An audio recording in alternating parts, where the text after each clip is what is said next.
Well, we are in the exact area that we had our experience. It's just over your shoulder. Behind you used to be the Jeanette blast furnace, which was part of the Youngstown steel mills. I've been extremely nervous since we got here. You know, when we pulled up, walking over, I didn't know exactly where we were going to be. And then getting the view and figuring out exactly where we were, seeing the highway, the other steel mill. I've got nerves going on right now, definitely. I keep scanning, the tree lines and every little thing I pay attention to. The chances of something happening are extremely, slim, but it's weird being here. So through all of this is where we used to come down here. This is where the steel mill area was, as well as over that way. When we pan over there, you can see the one working steel mill down that way. Oh, yeah. Okay. So that's too far to where we would have been. Okay. So right in this area and just beyond those two pillars right there. So they've knocked everything down. You can actually see some of the wreckage through there still. It's different, but I have this sense of normalcy knowing this area. I see certain spots that I recognize, like seeing the steel mill over your shoulders back there. So I know exactly where we need to be. In fact, some of these old concrete pillars right here is where the old railroad tracks used to come through. So I'm going to actually pull up the picture because I'm wondering if those 4 concrete pillars right there is actually where we were last time. You know, there's been other types of things that have gone on here, some paranormal things that have gone on, Bigfoot sightings as well. I think possibly they could be frequenting the Mill Creek Park where we did one of our interviews. And Mill Creek Park actually has the Mahoning River go through it. So you could actually follow the Mahoning River, which is again just beyond those trees, and come right down in this area. I think that's what they're doing. Being a predator, other animals, deer, raccoons, they're going to be looking for water. It's going to need water. So I think it could be coming and going.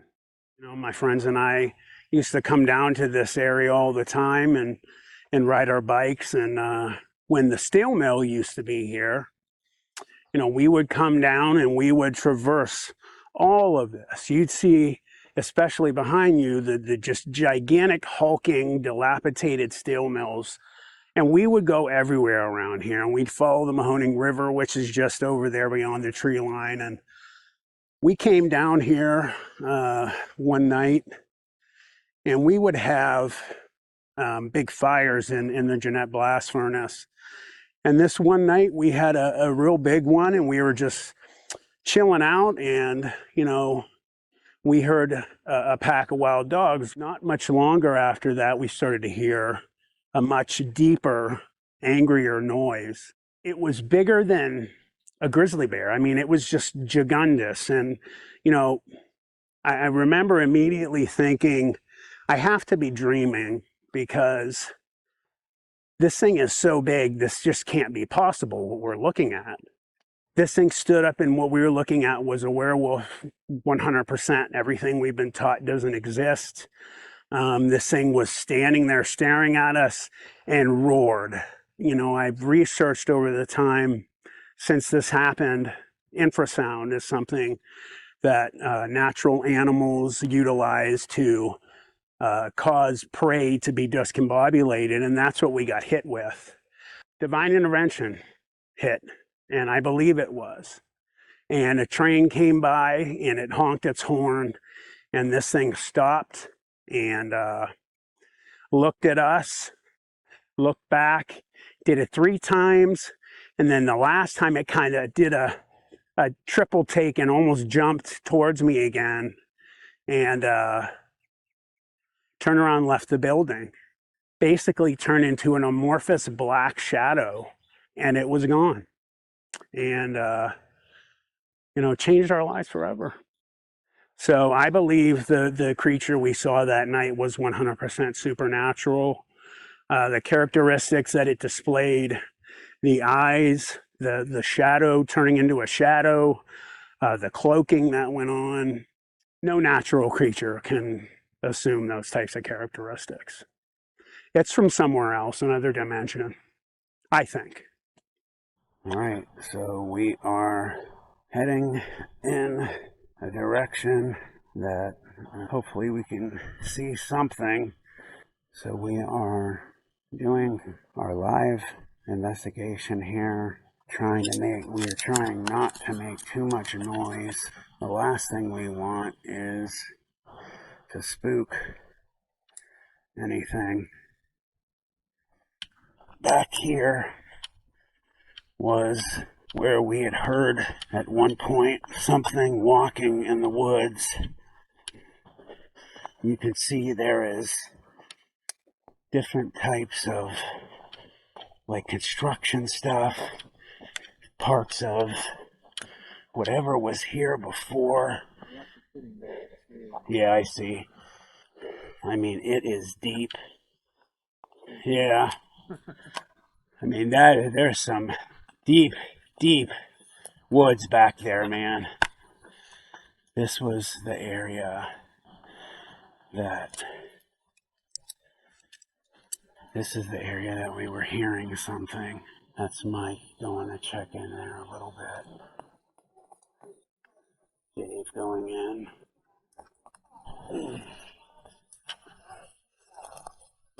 Yeah. Oh, for sure. As you guys can see, you watch like Bigfoot and other videos, you see things that bed down. And as you can see here, everything is just, you know, real thick all around us. No bed down area. And we get to this one space and it's all bedded down. Like something's been laying here, interestingly enough. And then it looks like there's a trail through here, like something has been coming through here.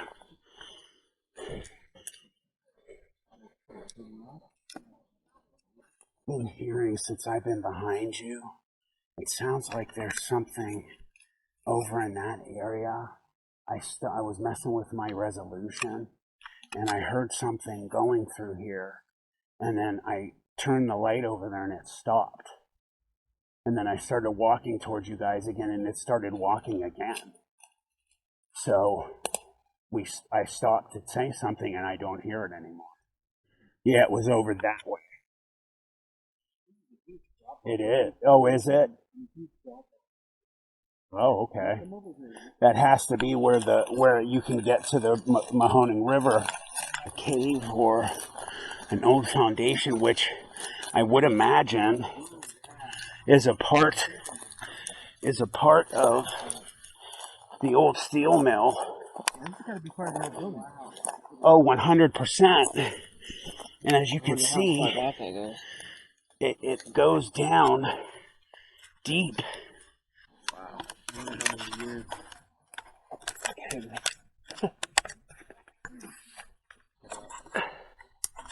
Your hand. Well, he said there's a lot of gravel in it. There's a bunch of stuff piled up. Yeah, right. Yeah. It probably went further at one point. It wasn't easy getting in here, but you know we're all ready to go. We're all set up. This is a big deal to me, obviously, because you know it's really important. First, I'm facing a fear. I hope that we could get something good for you guys. We're also going to be doing some EVPs here. I'm not alone. I have some two guys here that are here with me. So I have David Wolf in the gray shirt on the end here. You guys know who David is. He's from ETS Exposing the Strange. David and I are going to be doing a lot of different things. And then we have Mike Weimer, who is also a researcher. And, you know, he's done work with David Wolf before.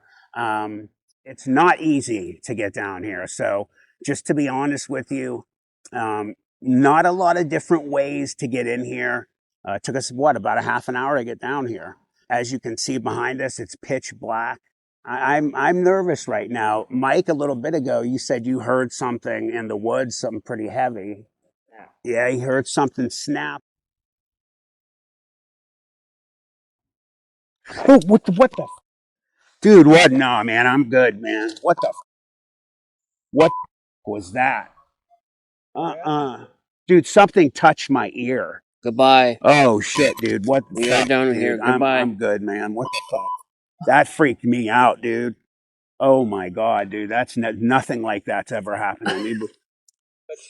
Something fucking, it felt like something touched my ear, dude. It wasn't a bug.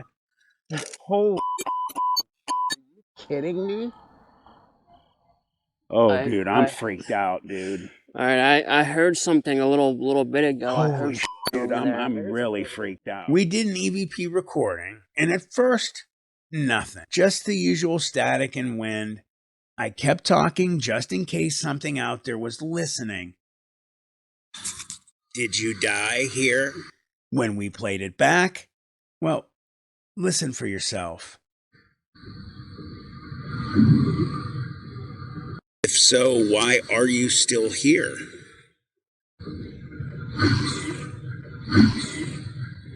What do you guys think that was? This investigation? Huh. It's far from over. Stay tuned. We'll see you next time, everybody.